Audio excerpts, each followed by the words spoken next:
un globito en medio de la pandemia, porque muchos lo están viendo de esa manera. ¿Qué le responde usted?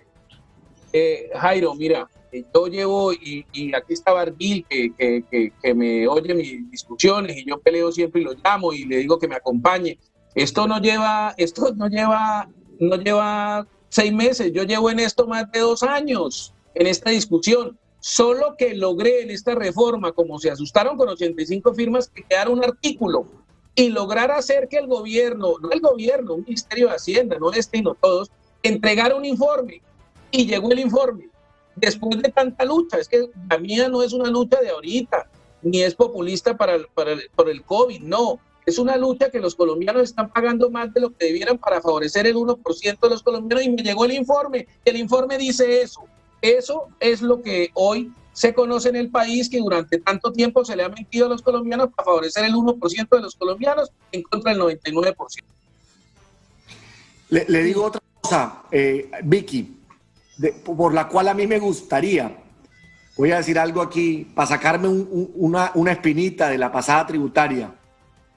El sistema de IVA de descontable y deducible permite, por ejemplo, lo que hicieron en diciembre, que me llevó a mí a bajarme del atril y no terminar votando la tributaria, que fue permitirle a la industria farmacéutica de Colombia, Vicky, que pudiera contar casi por $500 millones. Es decir, le regalamos, Vicky, a la industria farmacéutica $500 millones, Vicky, del IVA que ellos consumen en su cadena. Con esta propuesta, eso ya no podría suceder, porque el IVA no sería descontable.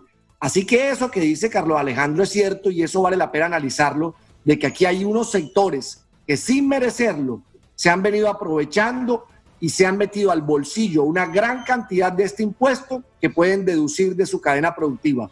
Por ejemplo, lo que ocurrió en farmacéuticas en diciembre pasado, que me llevó a mí a bajarme del atril y a no votar al final la reforma. Yo recuerdo ese hecho, y lo hizo con mucha gallardía y casi que lo aplaudimos cuando iba saliendo. Pero yo quiero apuntalar una cosa.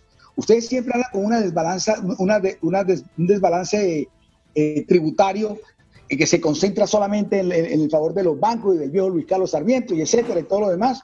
¿Y eso quién lo ha creado? ¿El Congreso? ¿Por qué iban a hablar ustedes aquí como si fueran del Congreso de Ecuador o fueran jugadores de fútbol? Nosotros, sin yo haber votado ninguna reforma tributaria, y casi que con la participación cero, porque no me gusta ninguna reforma tributaria. Gobiernos y Congreso, Armando. Por eso, pero yo, claro. Gobiernos y Congreso. Armando, a nosotros nos explican económicamente. Yo no he hecho en esta pandemia sino hablar mal de Carraquilla y del viceministro, que es sospechoso para cualquier cosa. Carraquilla, que tiene la culpa en buena parte desde enero del desempleo, de la pobreza, etcétera, lo que está pasando. Hombre, Armando, y usted la culpa de la pandemia ahora. Yo sé que ustedes son llaves de él, pero le quiero decir a ustedes que si son tan llaves de él, ¿por qué no está sentado aquí ayudándoles a explicar el proyecto? Pues que no hablaron con él antes. A ver, Fernando, ¿usted está de acuerdo con Armando? A ver, varias cosas, Vicky. Primero, que no hay proyecto. Yo quiero ser insistente en eso, porque a mí me preocupa mucho que se vaya a percibir que esta discusión se está dando en el marco de la apertura de una reforma tributaria. No hay reforma tributaria. Esto es absolutamente innecesario, una reforma tributaria, porque entre otras cosas no sabemos cuáles son las cifras, no sabemos cuál es el resultado real del hueco fiscal, del endeudamiento. ¿Y usted daría su voto para eliminar el IVA, sí o no? Hoy, no, ¿sí o no? No. A ver, Barguil, ¿sí o no hoy? Uy, Vicky, es que eso no es así de sí, no, ya. Ay, entonces. Hoy, en las circunstancias de hoy. No, yo doy el sí a que arranquemos a estudiar cómo llegamos allá. Pero es que esa no es la pregunta. Hoy tienen que votar, hoy, la iniciativa que propone Alejandro Carlos. Si tenemos todos los impactos, sí.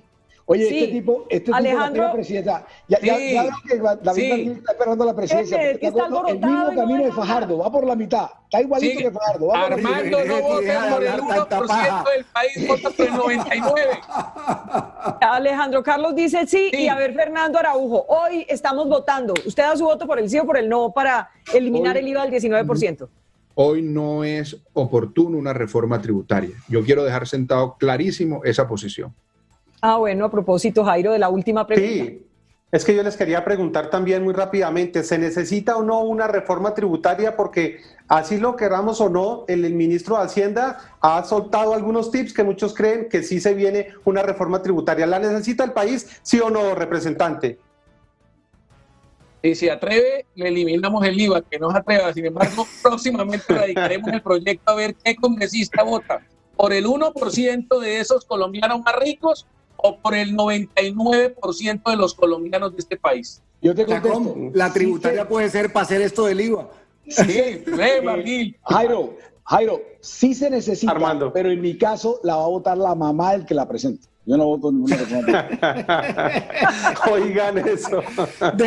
Oigan, dejemos esa respuesta con la de Nadie Armando. va a votar eso. Las tributarias no necesarias, esta reforma no necesita Pero- una reforma pero tributaria, Armando dijo una necesita, como verdad. le gusta al centro, un articulito más. Armando dijo una verdad de fondo. Sí la necesita el país, pero eso políticamente ahora no hay cómo.